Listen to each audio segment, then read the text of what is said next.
So today we have Brady Prowell's 2006 G56 truck on the dyno. He was here back in May of 2020 with 300% F1 injectors. He had a 12 mil and Sportsman dual CP3 setup and a HX 52 67 71 millimeter turbo. Stock motor, head studs, a few things like that. And he made 927 horsepower. He came back today with the same, well, pretty much the same 300% injectors. They just have body mods on them. He switched to a single 14 mil Extra G race pump and upgraded the turbo a little bit. Went to a HX 52 base still with a 71, 77 millimeter turbo. So we're gonna see how much power we can squeeze out of it today.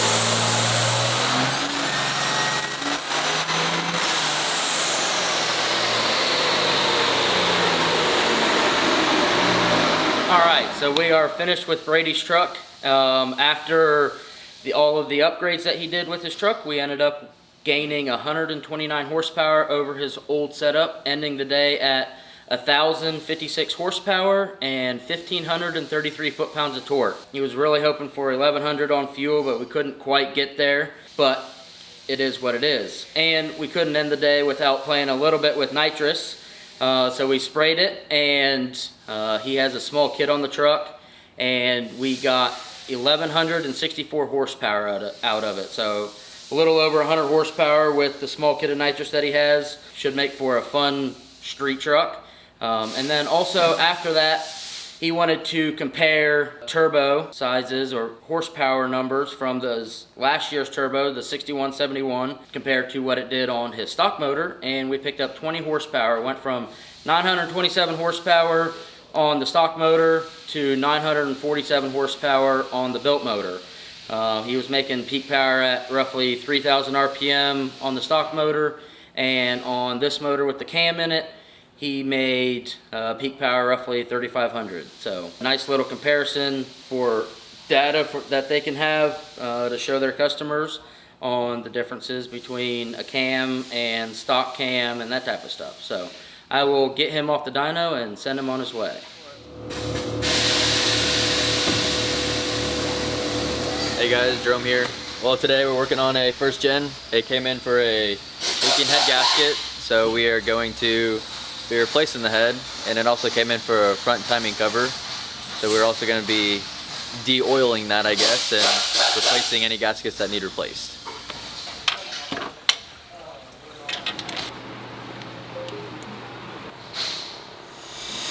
Yeah, that coolant jacket right there. That's where it was leaking. That one's on its way out. See where the red. You see where the head gasket failed. Right there. All these other red spots here, obviously, is how they're supposed to look. You can see that's where it's causing a coolant leak. It looks cracked. That one doesn't look so good. That one doesn't look so good, but yeah, the other two look good. Okay, we're excited to get into the new shop. This is the new fab area for Firepunk, and we've kind of moved this out of the big shop into the new area, and we are getting all set up. So it's still kind of a mess, but it's looking really good. We've got the lighting in here, all new air lines. Everything is turning out fantastic. We're excited to have this kind of as our race shop. We've got a lot of cool projects coming on in the future. We've got customer projects coming up and a couple other projects that you don't know about. So I'm going to show you around a little bit and show you what we got coming.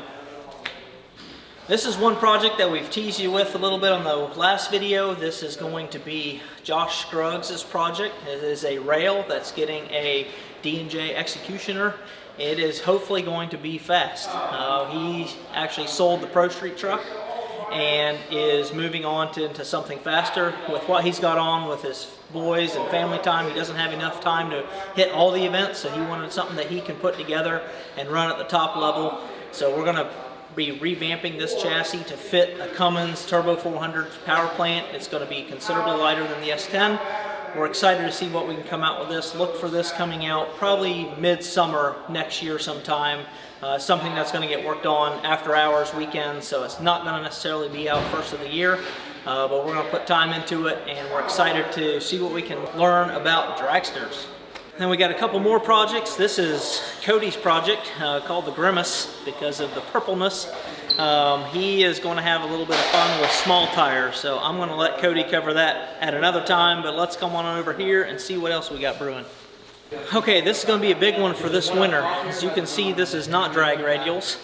We are going to be putting together a super stock sled puller. This is a customer project that we're building. It's going to be a combined effort between Firepunk, D&J, and the customer, and we are hoping that this is going to be a success, but we're going to do some things that are a little bit out of the box with a common rail power plant, another D&J Executioner aluminum Cummins platform, and it is going to be a lot of time invested in this, you know, fitting the fiberglass cab, tilt body, and building a driver's compartment, something that we have not done before, and we're sure it's going to be challenging, but we're hoping that the results will be worth it.